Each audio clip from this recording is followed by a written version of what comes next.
Just last week, I was having a conversation with my husband. He mentioned that his performance review discussion is scheduled for this week.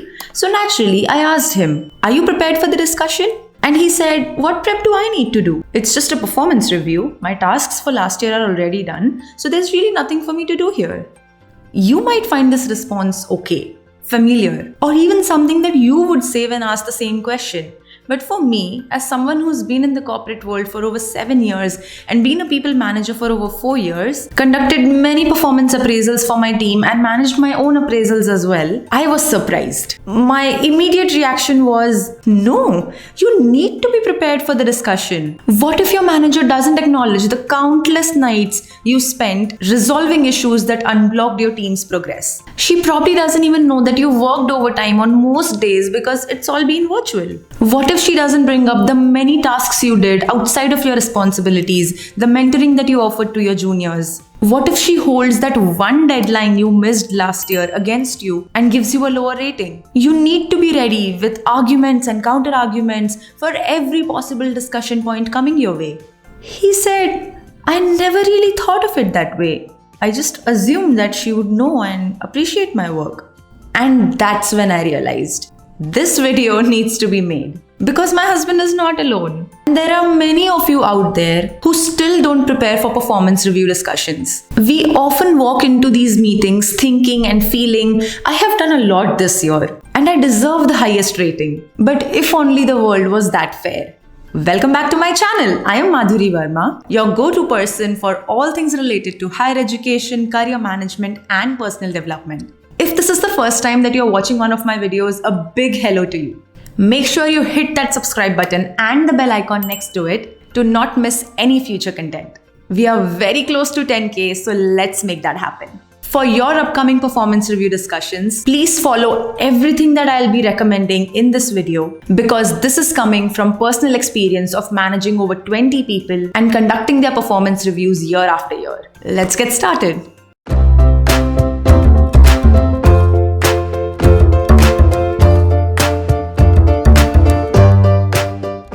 First and foremost step is to do your homework. It's important to be aware about all the contributions that you made in the past year.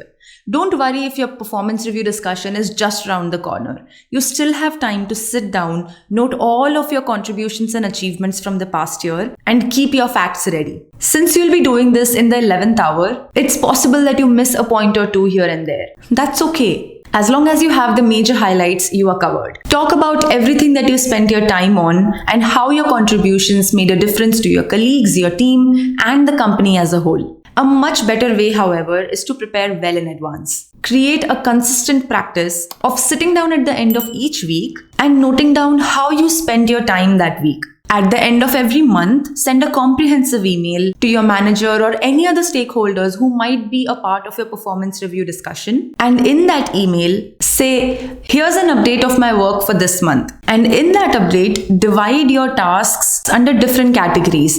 First could be BAU or business as usual tasks that you are expected to do on a day-to-day basis. Second could be leadership. This section could talk about anything that you took the lead on to get things done. It could be for your project or elsewhere. For example, when your manager didn't show up and you volunteered to lead a discussion, owned a task that no one was picking up, or similar such things. Third category could be initiatives, where you talk about tasks that you completed without any expectation from anyone and that go beyond your call of duty. Maybe you mentored a new joinee in your team, recommended an improvement for a process, or participated in the department's painting competition, things like that. By doing this, you're not only keeping your manager in loop of everything that you're doing, but also giving them a chance to give you feedback way before that performance discussion actually happens. This also helps, especially when you're eyeing a promotion, because doing this simple activity shows your manager that you're taking your tasks seriously, and it would be difficult to not give you the highest rating that year, because if they don't, there is written proof of all of your hard work in each of those emails.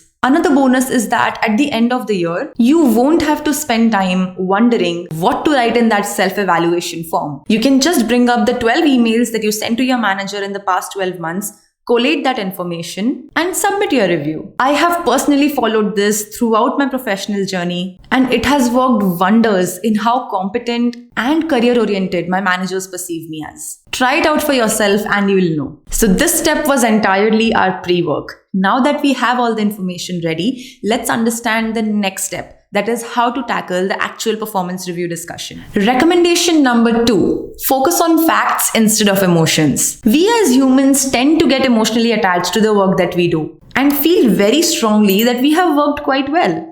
Unfortunately, emotions have no space when you're competing for your success and growth. So when your manager says, your performance was a little below expectations, you might be tempted to say, but I worked so hard, I compromised my sleep. I was always the last one to leave office. I completed more tasks than my teammates. I even worked on the weekends. I don't deserve a low rating.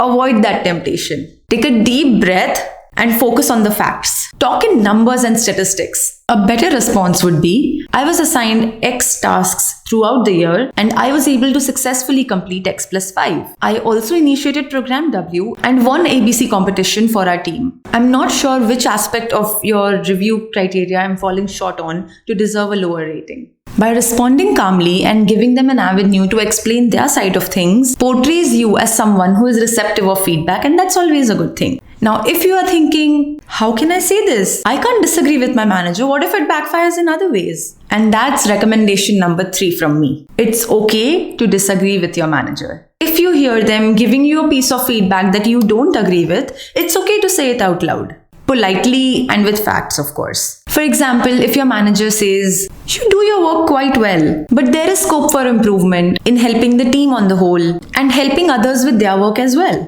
you should calmly respond by saying, I understand the importance of teamwork. I've been assisting X with their tasks and also mentoring juniors in an unofficial capacity to bring them up to speed with how our team functions. I believe that fits into the improvement point that you just recommended. Is there something more that I need to be doing in this area? With this simple fact-based response, we have smartly disagreed with them and also maintained a level of respect for their opinion by ending with a question that lets them elaborate their point of view. Your manager might also start taking you seriously when they notice that you know your stuff. You are not a pushover and you cannot be downplayed. In a way, you earn their respect. And you'd be able to do this only and only if you're fully prepared for the discussion with your homework and aware of all the contributions that you made to your team, department, and company as the whole.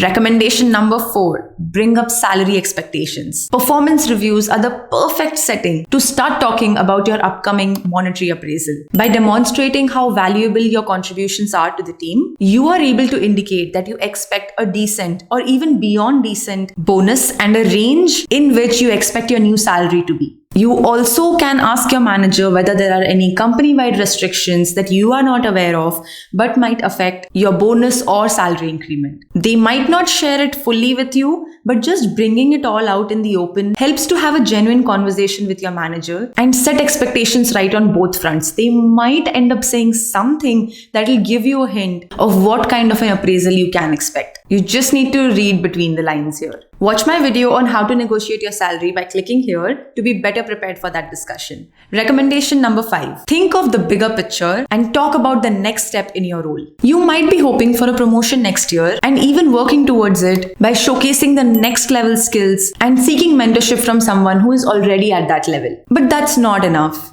You need to let your manager in on your goal so that they can assist you with the right guidance. Make your intentions clear and ask them what you need to be doing to be promoted to the next level in the upcoming year. Understand how they expect you to be functioning to be considered for that promotion, because your definition of your new role might be different from what your manager has in mind for that role. Performance review discussions are a solid platform for you to clarify these points and get started on your growth. I would love to know whether the recommendations that I shared today were helpful for you. So please do share your thoughts and experiences in the comment section. Please also share this video with your friends, family members, colleagues who go through performance appraisals year after year. You can reach out to me on Instagram and LinkedIn, or even book a one-on-one consultation with me to discuss your doubts and concerns. All the links are mentioned in the description box. Hit that like button and the subscribe button to stay tuned for more helpful content.